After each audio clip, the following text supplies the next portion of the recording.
Hello Capricorn, Sun, Moon, Rising, and Venus signs. Kamusta po kayo? Sana po ay nasa mabuti kayong kalagayan. Welcome back po sa Star Tarot. Kung bago kayo rito, welcome din kayo. Thank you sa inyong support. I truly appreciate it and God bless you all. Tignan natin ang mga messages ninyo for the week. Kung ano mensahe ninyo ay, your soul has made many journeys. Listen to its wisdom. Ayan. Ang dami nyo na natutunan. Ano? You are already a person of wisdom. Ang dami nyo ng learnings and life na pick up ninyo along your life's journey. Kaya parang parang na kayo ngayon, seasoned in life na kayo, Capricorn. You are seasoned in life in terms of life's experiences. Kaya ang dami nyo ng wisdom, no?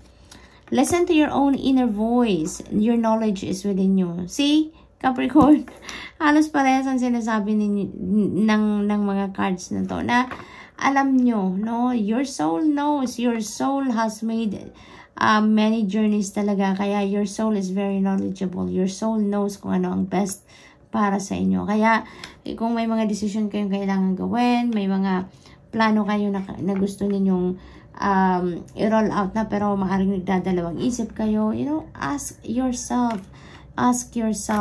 Listen to your heart. Listen to your inner voice dahil your soul knows kung ano ang makakabuti para sa inyo. Okay? So, what else? Improving health. Ayan, napakagandang balita ito para sa inyo, Capricorn. Kasi, pick up ko dito, hindi lang ito health ng physical health ninyo ang mag-improve. Meron din ako nakikita ditong pera, no?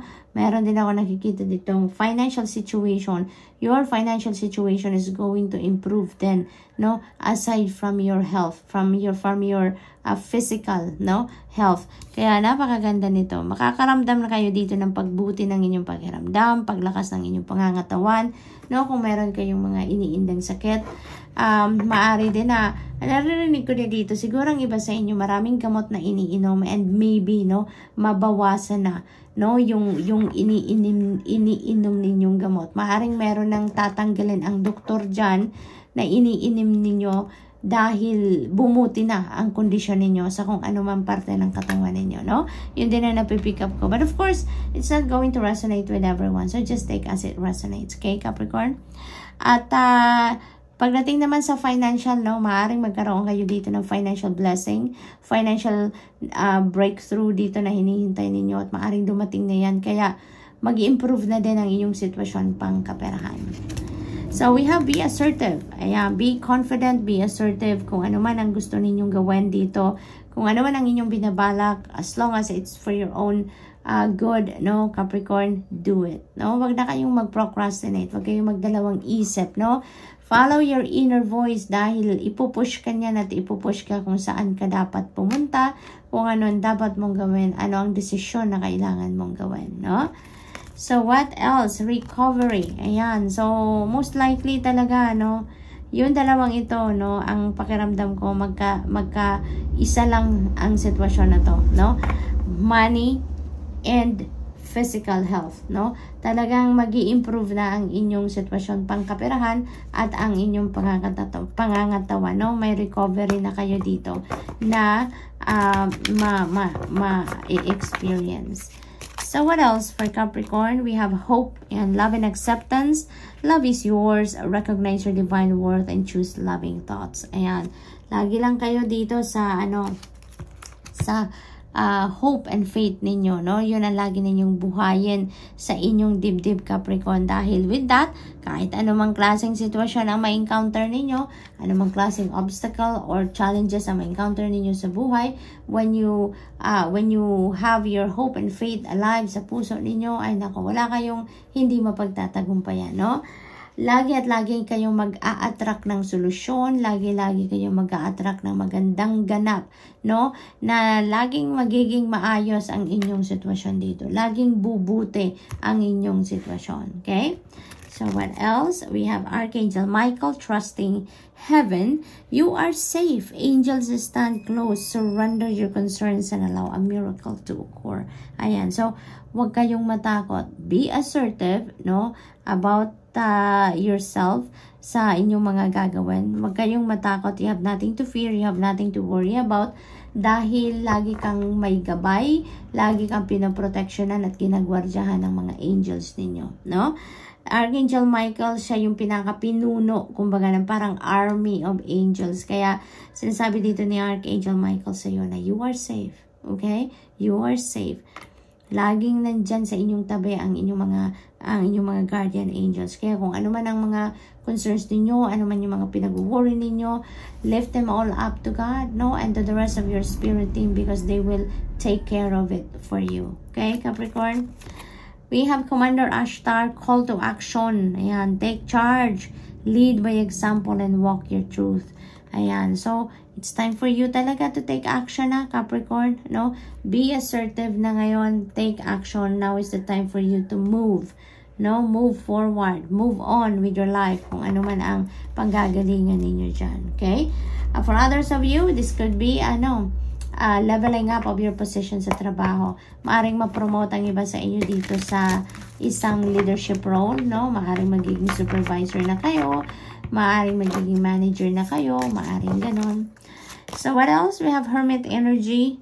Ayan, it's time for you to reflect. It's time for you to reflect. It's time for you to put yourself into solitude, no? Maaari talaga na kailangan ninyo ditong magsolo, kailangan ninyo na to be by yourself para nang sa gayon makapag-tune in kayo sa inyong soul, makapag-tune in kayo sa inyong intuition dito, dahil maaring lagi kayong busy, Capricorn, no? Maaring lagi kayong busy, lagi kayong ginagawa, lagi kayong may iniisip, kaya walang panahon, walang room sa sarili ninyo para marinig ninyo kung ano man ang gabay sa inyo ng Panginoon, 'di ba? Kaya you're being asked here to put yourself into solitude and reflect, go deep within, because there are so many things, there are so many guidance na kailangan ninyong marinig dito from the divine, okay? So what else? We have the star energy. Ayan, angel of hope. Ayan, sinasabi din dito na talagang buhayin ninyo lagi ang hope and faith ninyo sa puso ninyo. And here you go. Mayroong bagong pag-asa, may bagong buhay, may bagong path na magbubukas para sa inyo dito, Capricorn, no? Maaari talaga ng iba sa inyo dito nanggagaling sa hardship, maaari nanggagaling sa isang sitwasyon na medyo difficult siguro ang iba sa inyo, and napagtagumpayan ninyo yan, no? Napagtagumpayan ninyo yan because talagang nag-hope kayo, nagtiwala kayo sa Panginoon, 'di ba? And with that, you hold on to your hope and faith, and napagtagumpayan ninyo, at ngayon binibigyan kayo ngayon ng new blessings, binibigyan kayo dito ng new path na nadadaanan ninyo, no? New opportunities and possibilities are coming your way as well to support your new path dito, no? Capricorn, so this is really beautiful. This is also a wish fulfillment energy, kaya maaring may wish kayo dito that is coming to fruition, Capricorn, no? Kung ano man yan na pinaka-sincerest wish ninyo is coming now, no? It's on its way to you, Capricorn. Yun ang napipick up ko dyan for some of you. So what else? We have Page of Pentacles, luck, ayan ang swerte, no? L-U-C-K ay nasa inyong tabi sa ngayon. So napakaswerte nyo talaga around this time. This is related to your money, career, and finances, no? So maaari talagang siswertehin na kayo pagdating sa pera ngayon. Talagang yung sitwasyon ninyo sa pangkaperahan ay magi-improve na talaga ngayon, at magiging maayos na ang lahat, no? Magkakaroon na kayo dito ng prosperity and abundance, no? Financial freedom, at maaring ang kagandahang sitwasyon na yan will be coming from your new trabaho, no? Your new career, maaring ganon, or maybe there are movement talaga dito pagdating sa inyong karera, no? Maaring may mga pagbabago sa inyong career, may mga opportunity dito sa inyong career wherein yun ang magdadala sa inyo ng prosperity and abundance, no? Maaari din na business related ito, opportunity, or maaari din na job related opportunity din ito, no? So good luck. And that's all I have for you for today. I hope nakatulong ang mga mensaheng ito in some way. Thank you for watching. Love and light. Namaste.